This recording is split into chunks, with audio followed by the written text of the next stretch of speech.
So in this segment, we're going to be discussing Keir Starmer taking a dig at the SNP here, and so I'm sure the Scottish fans of the channel will be really excited to hear what he's got to say about this. Scotland is vital, integral to forming the next Labour government, if we're privileged enough to come in to serve. There are two reasons for that. One is numerical. We started from a low base in 2019.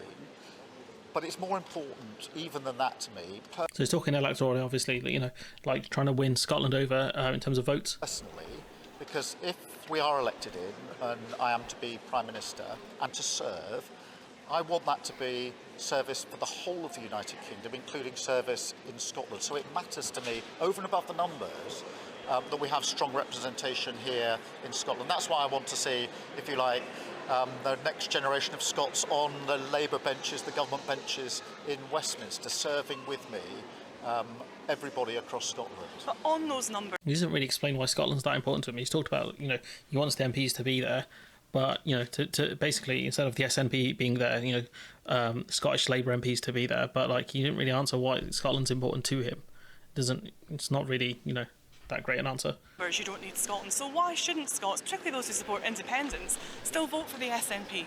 That's a fair question. Well, look, the SNP is as divided and chaotic as the Tories, but I think that's a bit unfair. I don't think they're as that divided. It's not looking that great. But we still need to see what Swinny's about, really.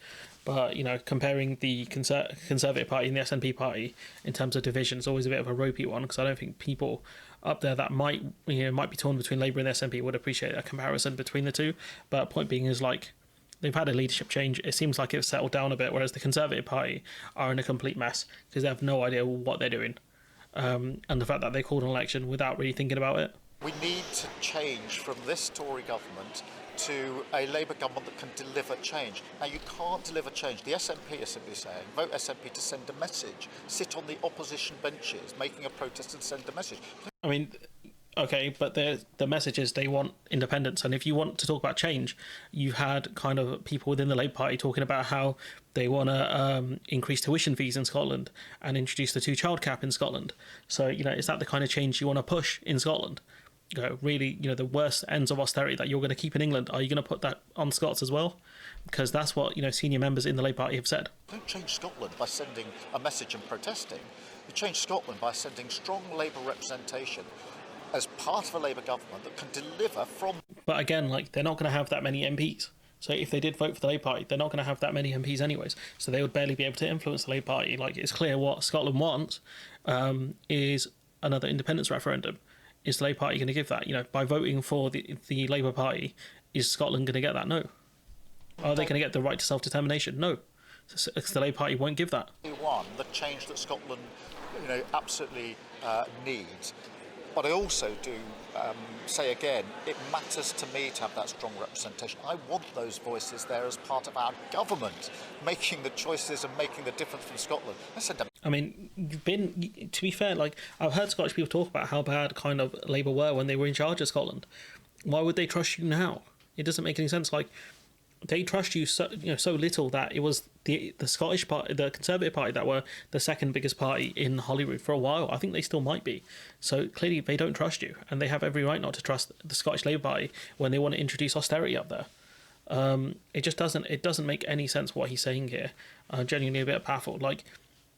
He has not made the case to people in Scotland that strongly to vote for Labour in this upcoming election. Taking a dig at the SNP is fine, but he talks about the need for change, and you want these strong voices there to talk about issues that are impacting Scotland. It's but what are you going to do specifically for them, for people in Scotland? Surely you can make that case now in order to convince those voters, but all you've done is mention change. Change to what?